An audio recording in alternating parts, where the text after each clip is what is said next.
अस्सलाम वालेकुम and welcome to inflating knowledge. ख़वातीनो हज़रात, शेक्सपियर ने कहा था कि नाम में क्या रखा है, लेकिन हम अक्सर अशिया पर लिखा हुआ पढ़ते हैं कि नाम ही तो गारंटी है। अब किसकी बात को सच माने, ये बहस एक तरफ, लेकिन हम समझते हैं कि जिस तरह इंसानों के नाम उनके मज़हब, वतन और ख़ानदानी पस मंज़र की अक्कासी करते हैं, इसी तरह इलाक़ों के नाम वहाँ के बासियों की समाजी, तालीमी और नफ्सियाती रुझानात के आइनादार होते हैं। इसी तरह कराची के कुछ इलाके ऐसे हैं जिनके नाम बहुत ही अजीब और बदनुमा हैं। मसलन गीदड़ कॉलोनी, मच्छर कॉलोनी, भैंस कॉलोनी, गोली मार, अंडा मार, करेला मोड़ और नागन चुरंगी वगैरह। ये नाम वहाँ के बासियों के लिए बाइस शर्म और बाइस अजियत हैं। सोचिए कि अगर कोई शख्स अपना तारफ़ कराते हुए ये कहे कि मैं गीदड़ कॉलोनी या मच्छर कॉलोनी में रहता हूँ, तो उसे कितनी शर्म आती होगी। तो आखिर इन शहरों के इतने बदनुमा नाम किसने रखे, क्यों रखे, इस पर हम आज की वीडियो में बात करेंगे। हमारे साथ रहें।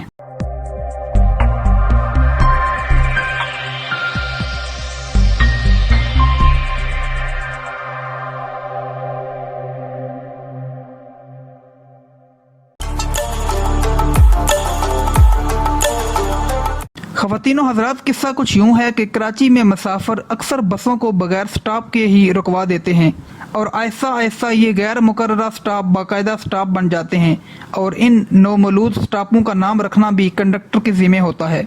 और कंडक्टर फिर करते यूँ हैं कि इर्द गिर्द नज़र डालकर स्टॉप को किसी भी चीज़ से मंसूब कर देते हैं। ऐसा ही कुछ अंडा मोड़ के साथ भी हुआ। इस जगह पर एक बैजवी सा चौक था जिसे अंडा मोड़ का नाम दे दिया गया।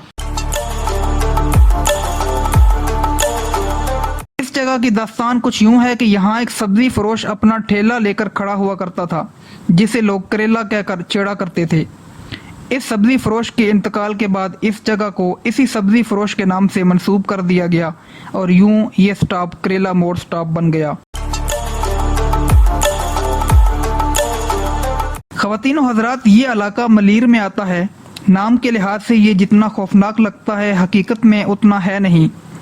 यहाँ भूत नहीं बल्कि इंसान ही रहते हैं। दरअसल हुआ कुछ यूँ था कि जब इस इलाके में तामीरात का काम शुरू हुआ तो यहाँ एक पुलिस अफसर ने एक बड़ा सा मकान तामीर करवाया जो काफ़ी अरसा तक खाली पड़ा रहा। और इस मकान के खाली होने की वजह से बसों के कंडक्टरों ने इस स्टॉप को भूत बंगला का नाम दे दिया। बेगार चौक की दिलचस्प वजह तस्मिया ये है कि यहाँ बसों का अड्डा होने की वजह से मुख्तलिफ बसों के ड्राइवर और कंडक्टर मुख्तलिफ होटलों पर सारा दिन फजूल बैठे रहते थे।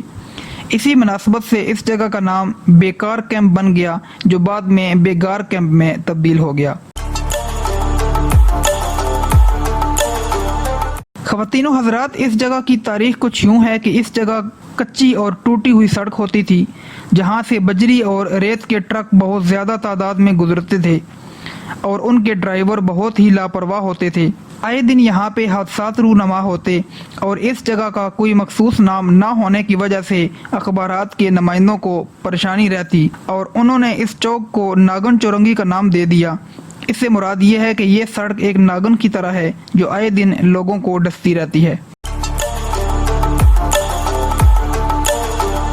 नाजरीन, मच्छर कॉलोनी के नाम से 4 कॉलोनियाँ इस वक्त कराची में मौजूद हैं।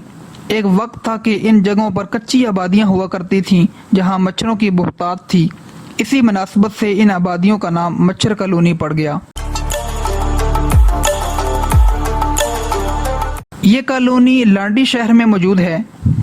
गो के इस शहर का सरकारी नाम न्यू मुजफ्फराबाद है, लेकिन फिर भी लोग इसे गीदड़ कॉलोनी के नाम से ही पुकारते हैं। एक ज़माने में यहाँ गीदड़ों की बहुत बड़ी तादाद थी जिनकी आवाज़ें पूरे इलाके में गूंजा करती थीं। इसी वजह से ये कॉलोनी गीदड़ कॉलोनी के नाम से मंसूब हो गई। गोली मार के नाम से मशहूर ये इलाका पाक कॉलोनी के करीब वाक़ है। इसका मौजूदा नाम गुल बहार है, लेकिन लोग इसे गोली मार ही कहते हैं। दर हकीकत अंग्रेज़ दौरे हुकूमत में फ़ौजी इस जगह पर निशानेबाजी की मशक किया करते थे। इसी मुनासबत से ये इलाका गोली मार के नाम से मंसूब हो गया। ये कॉलोनी भी लांडी में वाक़या है। यहाँ के ज़्यादातर रहायशी दूध का कारोबार करते हैं। यहाँ हर तरफ भैंसों के बाड़े नज़र आते हैं। یہاں سے گزرنے والے لوگ ان بھینسوں کی آوازیں اور یہاں کی فضا میں موجود بوسے اور گوبر کی بو سونگھنے کے بعد اس علاقے کو بھینس کالونی کے علاوہ کوئی اور نام دے ہی نہیں سکتے۔ خواتین و حضرات، یہ علاقہ کراچی ڈیفنس سے ملحقہ ہے اور بظاہر یہ نام کچھ بلا معلوم ہوتا ہے، لیکن حقیقت کچھ اور ہی ہے۔ اصل میں لفظ گزری بلوچی زبان کے دو الفاظ گز اور ری سے مل کر بنا ہے۔ گز کا مطلب ہوتا ہے کیکر اور ری کا مطلب ہوتا ہے رفع حاجت۔ قصہ کچھ یوں ہے کہ قیام پاکستان سے پہلے یہاں کیکر کے بہت زیادہ درخت ہوا کرتے تھے اور ارد گرد کے لوگ یہاں رفع حاجت کے لیے آیا کرتے تھے۔ اسی وجہ سے یہ علاقہ گزری کے نام سے مشہور ہو گیا۔ تو خواتین و حضرات، آج کی دلچسپ اور معلومات سے بھرپور ویڈیو یہاں تک تھی۔ واضح رہے کہ یہ تمام تر معلومات BBC کی ویب سائٹ سے لی گئی ہیں۔ ویڈیو دیکھنے کا شکریہ۔ اللہ حافظ۔